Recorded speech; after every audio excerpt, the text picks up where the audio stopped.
लिख दिया मानस में उत्तरकांड में, जे वर्णाधम तेली कुम्हारा सुपच की रात कुल कलवारा, नारी मुई गृह संपत्ति नासी मूर मुराई हो सन्यासी। मतलब ये फलाना फलाना जाति जो है अधम है, नीच है, उसमें पहला नाम तेली भाई को बनाया। प्रीति जी है, हाँ गुप्ता जी है ना, तो मतलब पहला नाम बनाया कि भाई ये अगर ये वर्णाधम, हम ऐसे नहीं बता रहे, पढ़ लीजिएगा ये उत्तरकांड निकाल करके। जे वर्णाधम तेली कुम्हारा, आपके हाथ में भी है, दे दिए। जे वर्णाधम तेली कुम्हारा सुपच की रात कोल कलवारा, नारी मुई गृह संपत्ति नासी मूर मुराई हो सन्यासी। मतलब वर्ण में अधम कौन कौन लोग है? पहला नाम कह दिया तेली, दूसरा नाम कुम्हार, कोल, कलवार आदि आदि।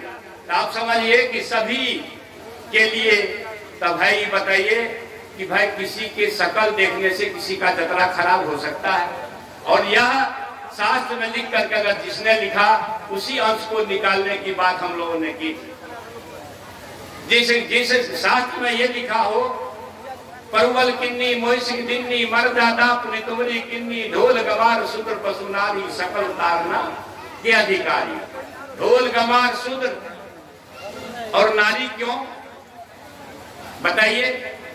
जिस शास्त्र में लिखा हो, सापत तारत परुष कहंता विप्र पूजा से गावहि संता पूजा विप्रशील बुद्धिहीना शूद्र न गुणगन ज्ञान प्रवीणा। क्या लिखा है? साप देता हुआ, मारता हुआ, कठोर वचन कहता हुआ भी अगर ब्राह्मण है तो वह पूजनीय है। दूसरा लाइन कहता है पूजा विप्रशील गुणहीना अशूद्र न गुणगन ज्ञान प्रवीणा। शील गुण से हीन भी ब्राह्मण है तो पूजनीय है, गुणगन ज्ञान से प्रवीण भी बाबा साहब अम्बेडकर पूजनीय नहीं है। इसलिए आपको मैं कहना चाहता हूं, हम लोगों ने कहा, हमारे जैसे लोग कहते हैं कि भैया ये जो नफरती लाइन है दर्जनों, इसको हटाओ। इतना बोलने भर में आपके सामने जो लालू जी का सिपाही है चंद्रशेखर, इतना बोले तो पाखंडियों को लगा कि अरे तो चुल हिला देगा, सच्चाई सामने ला दिया। तो मेरे जीव की कीमत 10 करोड़ हो गई। कितना हुई? ये कितना लोग को मालूम है कि चंद्रशेखर जो पूर्व शिक्षा मंत्री है, इसके जीव की कीमत 10 करोड़ है? कितना लोग को? हाँ बताइए, सब लोग को मालूम है। अब बताइए, शेखर के जीव की कीमत इसलिए 10 करोड़ है कि पाखंडियों का सत्ता हिलने लगा। एक सत्य बोलने पर अर्थ तो हमने लिखे भाई, अर्थ तो साथ में ही लिखा हुआ। तो मेरा मतलब है कि ये आपको बर्दाश्त नहीं करेगा। संविधान सम्मत आरक्षण आपको मिला तो उसमें कई खोज निकाला, लंबे समय तक नहीं दिया। और फिर अगर आप दिए हैं तो आप समझ लिए संविधान के विरोध में 10% आरक्षण दिया। ऐसे लोगों को जिसकी जनसंख्या 12 से 13% है, तो आप समझ लीजिए कि भैया आपका वो दुश्मन है कि दोस्त है। अभी हमारे हाथ में मोबाइल है, इसमें हमारे पुरखों के अपमान का और दास्तान है। मैं आप लोगों को बताना चाहता हूं, इसको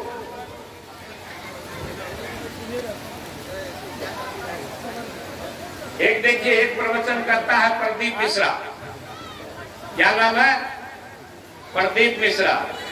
ये सिंहेश्वर में, हमारे मधेपुरा के सिंहेश्वर स्थान में शिविर लगाए हुए थे। और ये क्या बोलते हैं, सो सुनिए।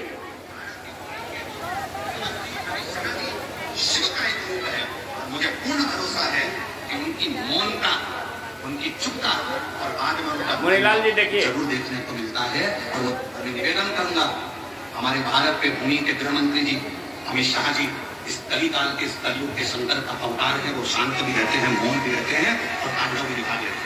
भारत की भूमि के वो गृह मंत्री अमित शाह जी शिव का एक रूप है।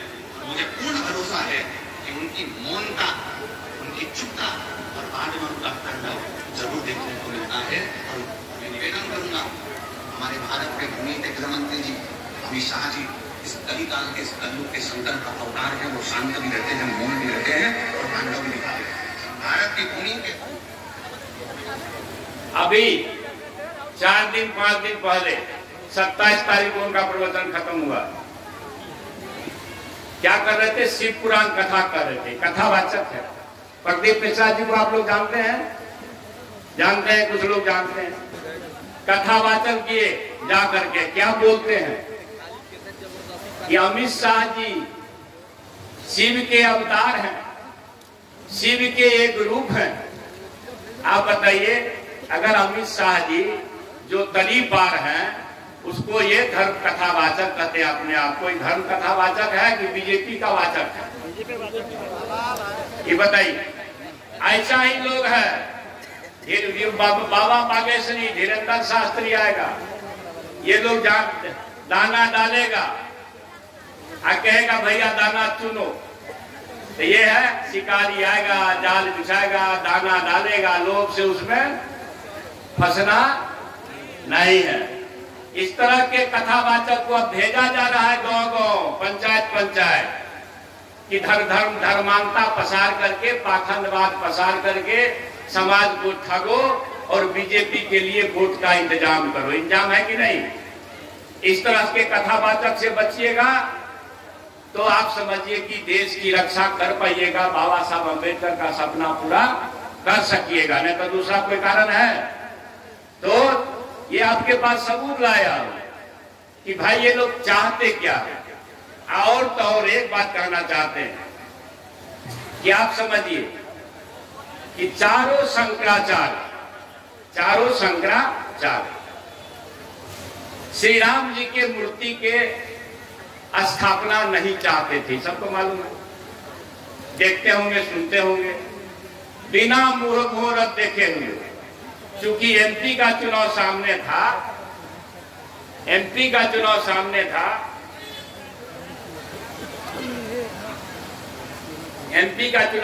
था देश का, तो जल्दी से भगवान राम जी के मूर्ति का स्थापना किए। गुंबद तैयार भी नहीं हुआ तब भी कर दिए। तो शंकराचार्यों ने कहा कि ये शास्त्रसम्मत नहीं है। अब समझिए, फिर भी वहां मूर्ति, भगवान श्री राम जी का मूर्ति स्थापित कर दिए। तो क्या हुआ? भगवान राम जी को गुस्सा हुआ कि अरे तो भगवान हमको बेचने वाला है, धर्म के नाम पर धंधा करने वाला है। तो जहां अयोध्या है श्री राम जी की जन्मभूमि, वहीं अयोध्या में प्रभु श्री राम जी ने इन पाखंडियों को हरा करके साइकिल छाप समाजवादी पार्टी को जिताया। तो भगवान का भी आदमी नहीं है, तो जो भगवान जिसको हरा दिया वो आप सब लोग मिलकर उसको हराइएगा कि नहीं? मतलब आप समझिए, कहीं अगर कंफ्यूजन है तो बताइए। देवघर में राष्ट्रीय जनता दल के उम्मीदवार, बाबा दरबार में, देवघर जहां लोग जाते हैं बाबा शिव का पूजा करने, देवघर में राष्ट्रीय जनता दल के उम्मीदवार सुरेश पासवान जी बीजेपी के उम्मीदवार को लगभग 40,000 वोट से इस एमएलए चुनाव में हराया। इस एमएलए तो महादेव भी खिलाफ हो गए, तो भगवान राम भी खिलाफ है, महादेव के भी खिलाफ है। तो आप लोग सबको खिलाफ होना चाहिए कि नहीं? सो बताइए। अगर नहीं होते हैं इसका मतलब भगवान जी हैं, तो भगवान का आदेश आप लोग नहीं मानते।